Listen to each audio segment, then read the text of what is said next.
Hello, good morning. मैं ललिता कापड़ी आपको class 9th का हिंदी सब्जेक्ट पढ़ाने जा रही हूँ। सबसे पहले आप सभी को यह जानकारी होनी चाहिए कि क्लास 9th में हिंदी सब्जेक्ट को आप 3 भागों में पढ़ेंगे। नंबर 1 क्षितिज, नंबर 2 कृतिका, नंबर 3 व्याकरण। क्षितिज जो बुक है उसे 2 पार्ट में डिवाइड किया गया है, गद्यखंड और काव्यखंड। पहले तो हम यह जानें कि गद्यखंड क्या होता है और काव्यखंड क्या होता है। गद्यखंड में हम कहानियाँ, उपन्यास, जीवनी, डायरी, यात्रा वृत्तांत आदि चीज़ों को पढ़ते हैं और काव्यखंड में कविताएं, दोहे, गीत आदि विषयों को पढ़ते हैं। तो हम सबसे पहले अपने विषय की शुरुआत क्षितिज बुक में गद्यखंड से करेंगे, जिसका फर्स्ट लेसन है 2 बैलों की कथा, जो कि एक महान लेखक प्रेमचंद जी द्वारा लिखा गया है। अपने पाठ को शुरू करने से पहले हम इस पाठ के लेखक प्रेमचंद जी के विषय में जानने का प्रयास करते हैं, परंतु इससे पूर्व आपको यह बातें समझाना चाहूँगी कि मात्र पढ़कर प्रश्न उत्तर लिखना और याद करना हमारा उद्देश्य नहीं होना चाहिए।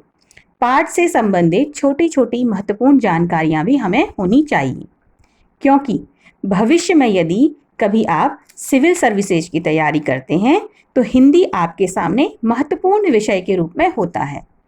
इसलिए विषय से संबंधित जो छोटी छोटी महत्वपूर्ण बातें हैं उन्हें भी हमें ध्यान में रखना चाहिए। तो हम सबसे पहले प्रेमचंद जी के विषय में कुछ बातें जानेंगे। तो हिंदी साहित्य के प्रसिद्ध कहानीकार प्रेमचंद का जन्म 1880 यानी 1880 ईस्वी में लहमी गांव बनारस में हुआ था। उनका वास्तविक नाम धनपत राय था, यानी कि जो उनका बचपन का नाम था, जो वास्तविक नाम था, जो उनका असली नाम था, जो उनके माता पिता ने उनको दिया था, वो धनपत राय था। उन्हें बचपन से ही कई कठिनाइयों का सामना करना पड़ा। असहयोग आंदोलन में भाग लेने के दौरान सरकारी नौकरी से त्यागपत्र देकर उन्होंने लेखन कार्य प्रारंभ कर दिया, यानी कि पहले वो गवर्नमेंट जॉब में थे। तो जब उन्होंने असहयोग आंदोलन में भाग लिया तो उस दौरान उनके सामने कई कठिनाइयाँ आईं, क्योंकि वो समय अंग्रेज़ों का था। तो जो गवर्नमेंट जॉब थी वो अंग्रेज़ों के द्वारा ही भारतीयों को दी जाती थी। तो असहयोग आंदोलन में भाग लेने के लिए उन्होंने अपनी गवर्नमेंट जॉब का त्याग कर दिया था, अपनी सरकारी नौकरी का त्याग कर दिया था और फिर वो लिखना उन्होंने शुरू करा। तो वे नवाब राय के नाम से उर्दू में लिखते थे, यानी कि जब उन्होंने पहले शुरू किया लिखना तो उस समय वो नवाब राय के नाम से लिखते थे और उर्दू में लिखते थे। बाद में प्रेमचंद ने अपने जो अपना प्रेमचंद नाम है उससे लिखना आरंभ कर दिया, यानी कि बाद में प्रेमचंद के नाम से वे लेखन कार्य प्रारंभ करने लगे। उन्होंने लेखन कार्य प्रारंभ कर दिया। प्रेमचंद की कहानियां 8 भागों में मानसरोवर में संकलित हैं। उनके प्रमुख उपन्यास हैं सेवा सदन, प्रेमाश्रय, रंगभूमि, निर्मला, गबन, कर्मभूमि और गोदान।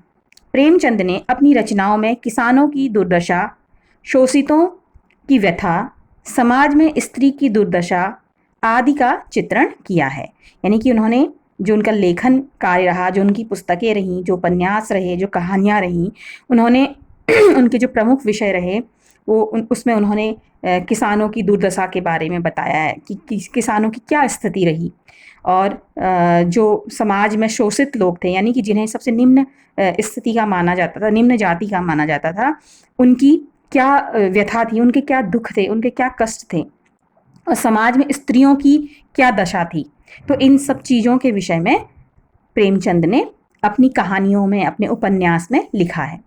प्रेमचंद ने अपनी रचनाओं में सरल व सहज भाषा का प्रयोग किया है, यानी कि उन्होंने बहुत साधारण भाषा में, जो कि लोगों को आसानी से समझ में आ जाए, ऐसी भाषा में उन्होंने अपनी रचनाएं लिखी हैं, जिसके कारण उनकी रचनाएं आम जनता में लोकप्रिय हैं।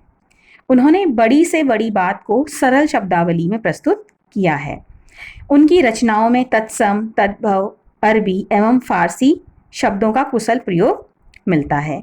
प्रेमचंद जी का निधन वर्ष 1936 यानी 1936 में हुआ था। तो ये कुछ बातें हमने प्रेमचंद जी के विषय में जानी, जिससे कि हमें कुछ ऐसी बातें जानने को मिलती हैं, महत्वपूर्ण बातें जानने को मिलती हैं, जैसे प्रेमचंद का वास्तविक नाम क्या था, प्रेमचंद जी किस अन्य नाम से अपना लेखन कार्य करते थे, प्रेमचंद जी की कहानियाँ कितने भागों में विभाजित हैं, प्रेमचंद ने कैसी भाषा का प्रयोग अपने लेखन कार्य में किया है। तो इस तरह से कई प्रकार के प्रश्नों के उत्तर प्रेमचंद जी की जीवनी से हमें जानने को मिलते हैं। इसके बाद हम प्रेमचंद जी द्वारा लिखा गया पाठ पढ़ेंगे, दो बैलों की कथा। दो बैलों की कथा नीति विषयक मूल्यों पर आधारित कहानी है। नीति विषयक का मतलब मॉरल वैल्यूज, कि जिससे हमें पता चले कि एक मनुष्य में, एक व्यक्ति में एक क्या क्या मॉरल वैल्यूज होनी चाहिए।